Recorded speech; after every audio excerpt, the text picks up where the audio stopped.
People are sleeping, and I don't know how to talk above a whisper when I know people are sleeping. Welcome. This is part 1 of my animatronic frog build, and today we're going to be going over the design process. Why am I making this? I'm making this puppet because I am writing a short film that involves a giant toad as a character. It's kind of like a goblin king. The point is to be surreal and unhuman, and so I went with a toad.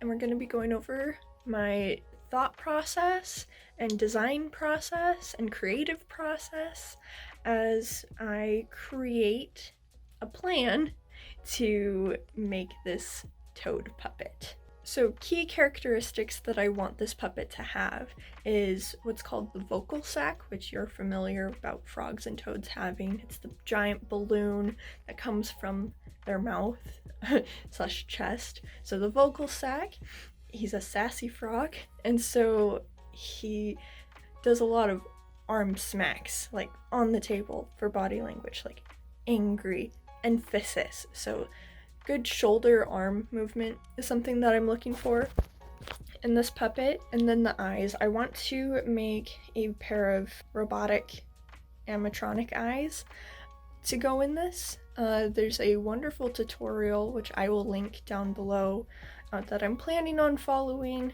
building, printing. So those are the 3 characteristics that I think are very important for this puppet to have. That's what I'm gonna prioritize when I'm designing.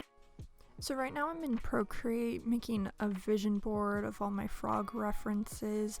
I have a goblin from the Spiderwick Chronicles and some other surreal style frogs. I'm going for believable, not realism. So that's what I got here. Now I'm in a new Procreate tab, just planning out and sketching out. This is my skeleton and this is my face structure. I'm kind of doing a layered head design where that's what the different colors mean. It's a different layer. Trying to have front facing eyes so the eye mechanics work better. Now I'm going over this outline and making it blue. Those are just all the moving parts. And now I'm sketching out the mechanics. I had to do this a few times because the layers kept getting really messy, and so I just put them on separate layers. So anger thump, eye mechanic. I actually really love the under eye, so I might incorporate that in the finished design, and the balloon mech. So now I need to brainstorm how I'm gonna do this. Originally I was thinking of sculpting it out of clay, making like a silicone mold and making a rubber skin.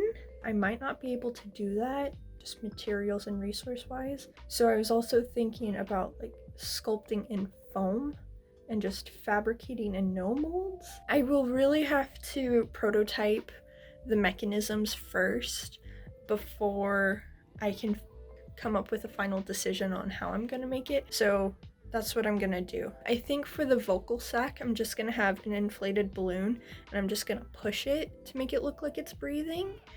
And then the eyes will have a joystick that I can control. So that's 2 hands already taken care of.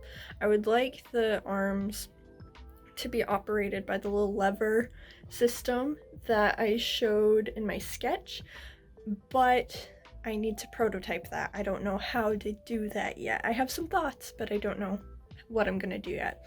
A lot of the finished product will be determined after some prototyping and mechanism discovery. In this video, we went over my creative process for designing and developing this toad frog puppet. We talked about key characteristics that I feel are integral for this character to have on screen. Brainstormed some methods on how we can achieve this, but I really won't know until I can get into my shop and play around with some mechanics and whatnot. I still need to make a list of what I need, but a lot of that will come in part 2 of prototyping. Yeah, making a list of what I need after some cheap prototyping. And yeah, So that's what we talked about in this video. So this might be a slow go project just because I have a lot of other things going on and money is a thing. But I think after posting this video, it'll help me stay accountable and motivated to do this. I've wanted to build an awesome animatronic puppet since I was 11.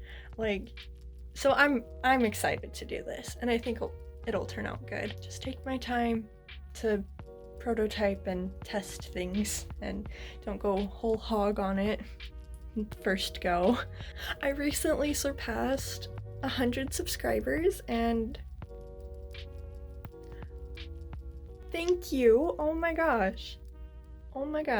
I know like 100 isn't that much in the YouTube world, but it's a lot to me. Like if I was in a room of 100 people sharing my stupid ideas or whimsical ideas, not stupid, whimsical. That's a good turnout, 100 people. So thank you, and I hope you stay, and I hope we add more to this creative community.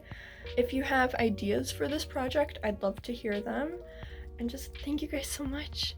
I'm really looking forward to just building like what my mom and I have been saying. This year's the year of chaotic creativity. I made chainmail. Why not make a puppet?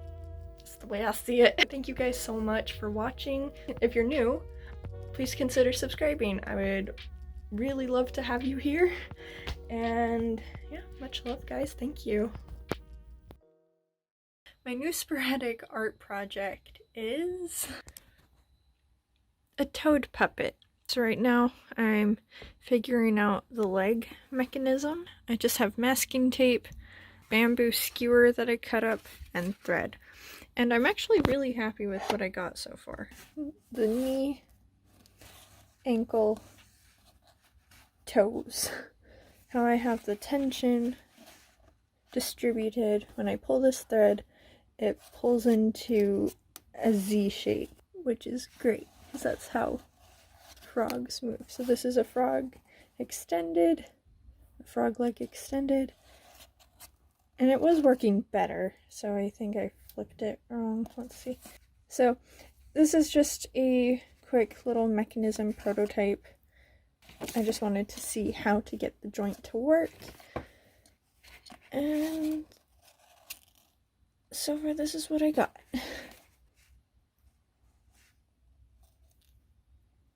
So just a very simple leg mechanism. It definitely still needs a lot of work, but I'm excited. I think once I get like brackets instead of tape, that would work a lot smoother. I'm actually really surprised that that worked as well as it did. So test one. I'm really excited about it.